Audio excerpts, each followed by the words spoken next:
Hi, my name is Gerhard Gschwandtner, and welcome to Selling Power TV. Today we have the pleasure of meeting with Peter Strocorp, and he is in Sydney, Australia. Welcome, Peter. Thank you very much for having me, Gerhard. Here is the one team method. The red team is marketing and the black team is sales, or is it the other way around? It's whatever you make it. I'm not being stereotypical about this, Gerhard. You have found sort of the secret sauce on how to align sales with marketing. Can you share it with us? Of course. Well, I've spent nearly 20 years working in both sales and in marketing roles in large organizations like CSC, Canon, Sony, 3M.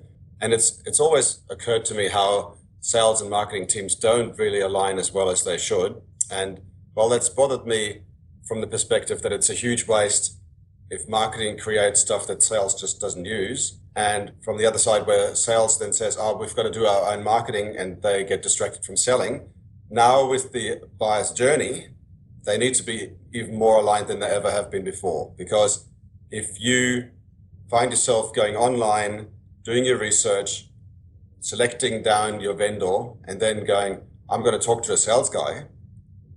And if that point, the sales guy then tells you something different than what you've seen online, the confidence is just gone. Peter, you're talking with a lot of your clients and you help them integrate sales with marketing. What are the 3 steps that they need to be mindful of? The point that we come from is that we say you can't really manage what you can't measure. So we like to measure where on the collaboration maturity spectrum your organization sits first. So how well are your salespeople aligned with your marketing people today? We like to see whether they're just in a silo mentality where sales and marketing just coexist and don't really deal much with each other. Are you at a point where you've aligned yourself along certain process lines, predominantly around sales lead generation, handover, and management? Or are you so aligned that you don't really need us because you're already a yin and yang of marketing? Right. And we do that, interestingly, not just by measuring the alignment between your sales team and your marketing team, but we like to see how that's reflected in your customers as well. So we take what we call a 360-degree snapshot that includes your sales team, your marketing team, and 3 different types of your customers, namely a prospective customer, a loyal customer, and an at-risk customer. So you can see how the sales and marketing alignment reflects your customers all along the buyer's journey.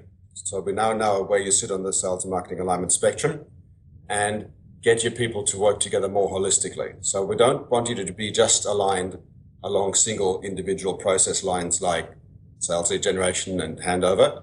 We want you to be more generally aligned. So we want marketing to be free to look after the brand, the thought leadership. Right. So we want them to be holistically working together. And then the third step is to underpin all that with technology. It's nice to bring the 2 teams together and to get them to working together, but you got to make it consistent and you got to make it sustainable so that 6 months down the track or 12 months down the track, you don't end up with the same problem again when people change or circumstances change or the environment changes. So from start to finish, how long does that process take? It really depends, firstly, on the size of the organization, on the distribution of the sales and marketing people, like are they all together or are they distributed around the country or around the region or around the world?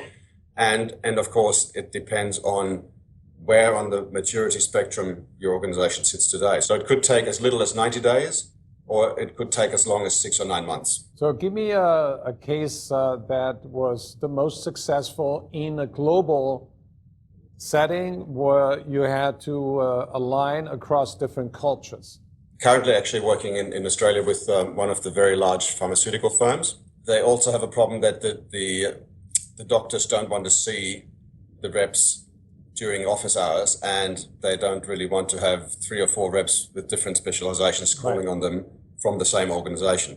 What we were able to do is to actually get the marketing team to provide additional services and additional information to the doctors out of office hours, online predominantly through a portal, and then for the reps to be actually called in by the doctor at a time when it suits them. And that was a result of a direct collaboration between the sales team and the marketing team, where they said, how can we work better together? So ideally, it's like the ending of the movie Casablanca, where they say, Louis, this is the beginning of a beautiful friendship. Something like that. So it's very important, Gerhard, that we don't go in and we don't tell them how to do their jobs. Right. We let them work that out, but we Right. just help them to do it together. And, you know, the financial rewards are just phenomenal. I find it's an interesting twist to align people with their goals first, and then they can see the commonality and they can see the benefits of collaborating and getting better results and reach the goals faster. The other thing is that if you let them come up with the goals first, Right. then they already own the solution. They're not Right. having a solution imposed on them that they then resist. Once they decide how they want to work together, then they can just be much more engaged in that whole process. Wonderful. Thank you for your time and enjoy your weekend in Sydney with your children. Thank you, Gerhard. All you. the best to you. Appreciate Look it. forward to seeing you in San Francisco.